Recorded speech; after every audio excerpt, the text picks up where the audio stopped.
Atomic warfare among ancient civilizations may sound like something out of a science fiction novel, but descriptions of similar deadly occurrences can be found in the very same text Dr. Oppenheimer quoted after the New Mexico atomic test. So the ancient astronaut theory claims that the Mahabharata speaks of nuclear warfare. Let's see what specifically they say it says. One reference that we have, for example, speaks of these explosions that were brighter than 1,000 suns. And when these blasts occurred, the suns were twirling in the air. Trees went up in flames, and there was just this mass destruction.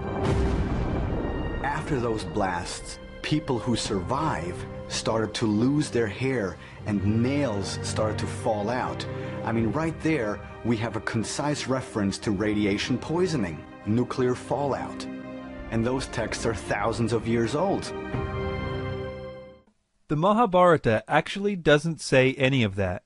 These exact claims about the hair and nails falling off and an explosion brighter than 1,000 suns has been repeated by ancient astronaut theorists so many times that they think it's true. But the origin of this line was from a French book called Morning of the Magicians. No one that makes this claim will actually cite where in the Mahabharata this claim appears, which makes it very difficult for people to call them out on this, because the Mahabharata contains over 1.8 million words. So if you just say, it's in there somewhere, just trust me, you can pretty much get away with anything.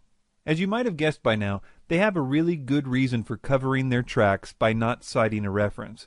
For instance, let's consider the claim about the people's hair and nails falling out because of this weapon. First of all, there was no weapon involved in that story. It was part of a bad omen, and this is what it actually says.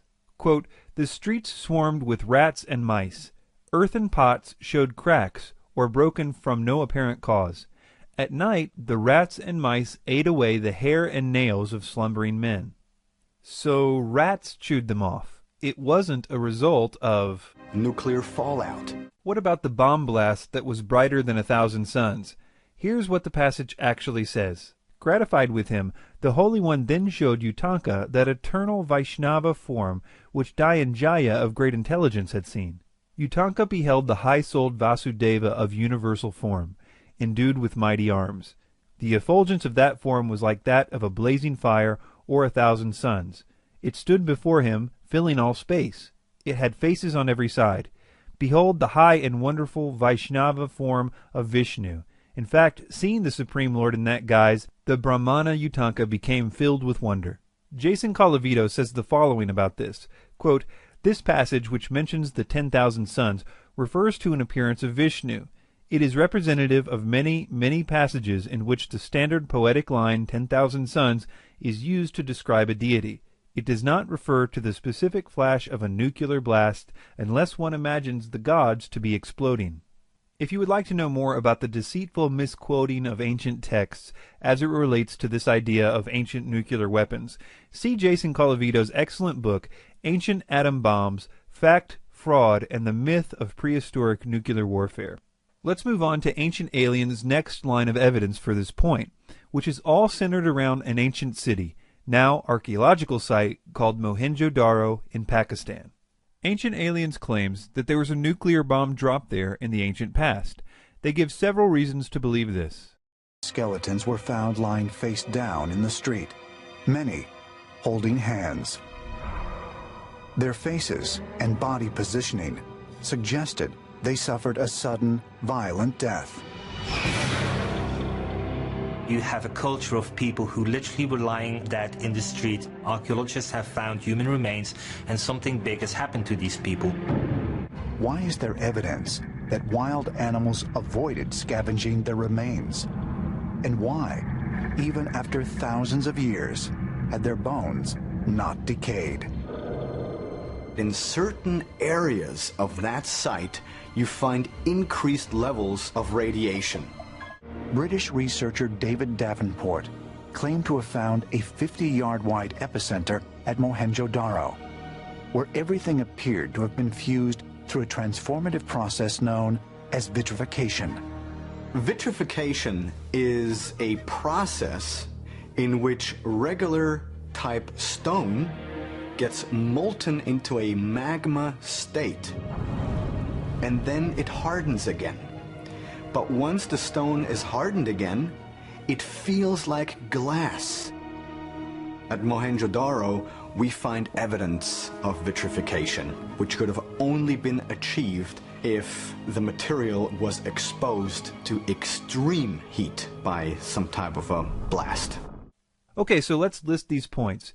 Number 1, skeletons, one set holding hands, which they say appear to have died at the same instant. Number 2, no evidence of scavengers. Number 3, remarkably well-preserved bones. Number 4, the presence of radiation at the site. And number 5, an epicenter where vitrification is present. That all sounds like a pretty convincing case for nuclear warfare at Mohenjo-Daro. Well, assuming any of that is true, and considering Ancient Aliens' track record, we had better investigate these claims. One of the first problems with this theory is the city itself. Its buildings are still intact, some of which are 15 feet high, and they're made out of mud. So you would think that a nuclear weapon whose main destructive power is in the force of its blast wave would be able to topple a few mud brick buildings. But moving on, what about these skeletons? Ancient Aliens makes it sound like a lot of skeletons were found, when in fact only 37 were found.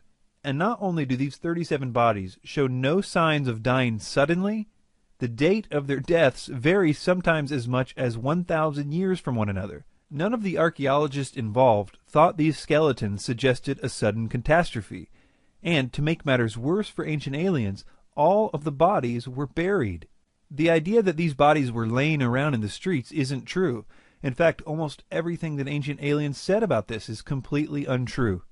The fact that they didn't die in the same instant, and the fact that they were buried in the normal way, explains why there was no signs of scavengers. Well, what about the remarkably well-preserved bones? This can be chalked up to Mohenjo-Daro being literally one of the hottest places on Earth, with temperatures reaching 128 degrees. And because it's also really dry, it's the perfect climate for preservation. In fact, this is also probably the reason why the mud brick buildings are still standing as well. The problem with the claims about there being radiation at Mohenjo-Daro is that we don't know where this claim came from. It certainly wasn't any of the scientists involved with the Mohenjo-Daro digs that claimed it, and the ancient astronaut theorists don't cite any references with which to check this claim, so until the presence of radiation can be proven to exist at the site, there is no reason to address it. Well, what about this epicenter of vitrification? Well, according to archaeologists, it wasn't exactly an epicenter of anything.